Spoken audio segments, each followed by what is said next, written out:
इस बार की होली बहुत शुभ है। इस बार ग्रहों और नक्षत्रों का खास संयोग बन रहा है। ग्रहों और नक्षत्रों के खास संयोग के चलते इस बार की होली देश और समाज सभी के लिए बेहद फलदायी होगी। इस बार होलिका दहन पर क्या कुछ करना चाहिए, मुहूर्त क्या है, किस तरीके से पूजा करनी चाहिए और अलग अलग राशियों पर क्या प्रभाव पड़ेगा इस बार की होली का, इस बारे में हम जानते हैं। हमारे साथ आचार्य रमेश पांडे जी हैं, मशहूर ज्योतिषाचार्य हैं।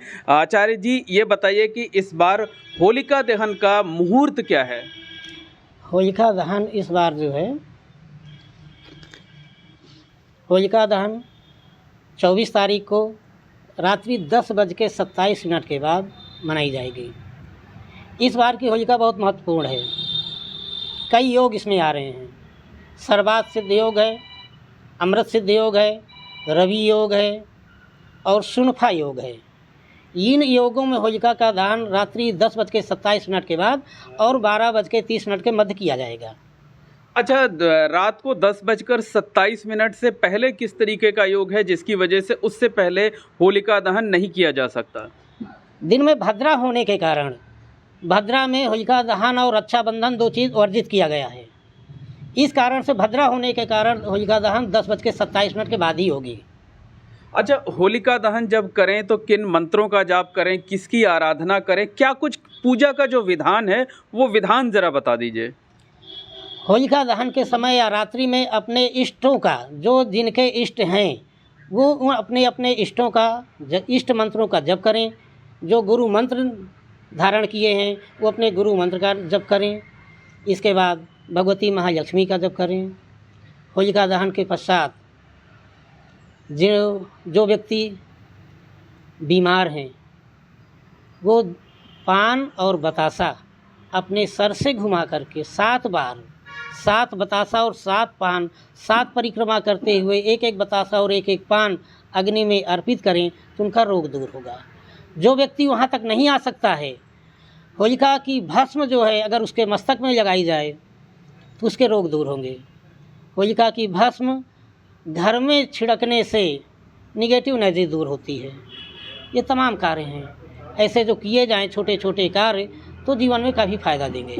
अच्छा, होलिका की जो राख होती है उस राख का बहुत महत्व होता है, तो उस राख का उपयोग कैसे करना चाहिए, किनको करना चाहिए? अगर कोई व्यक्ति रोगी है तो होलिका की भस्म को जो है ताबीज में बना करके धारण करे तो उसका रोग दूर हो जाएगा। और होलिका की भस्म को ला करके अपने तिजोरी में रखने से धन की वृद्धि होती है।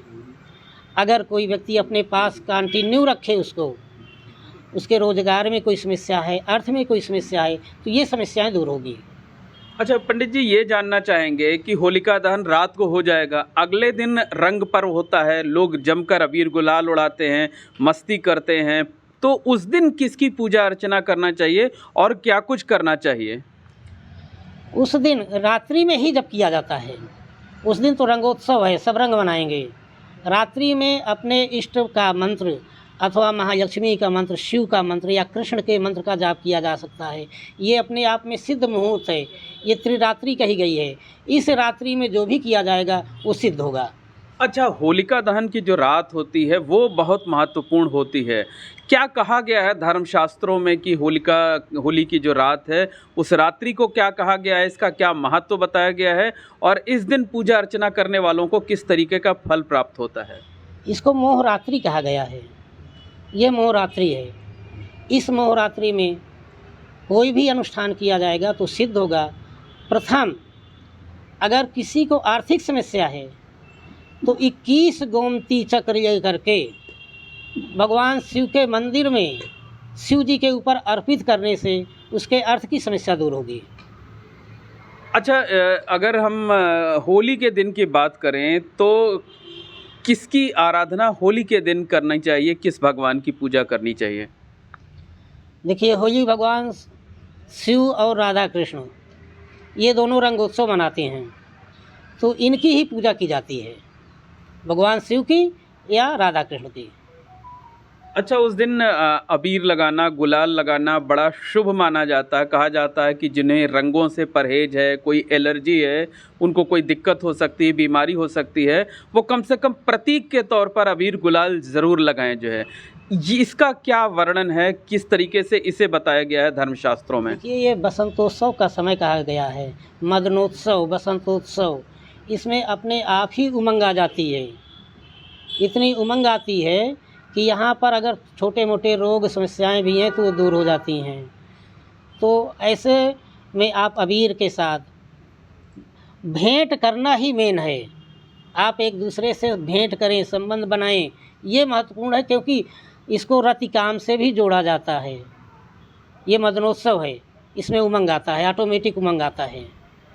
अच्छा, अगर हम अलग अलग राशियों की बात करें तो जो 12 राशि हैं उन पर किस तरीके का प्रभाव इस बार होली का पड़ने वाला है और लोगों को क्या कुछ करना चाहिए अलग अलग राशि के लोगों को?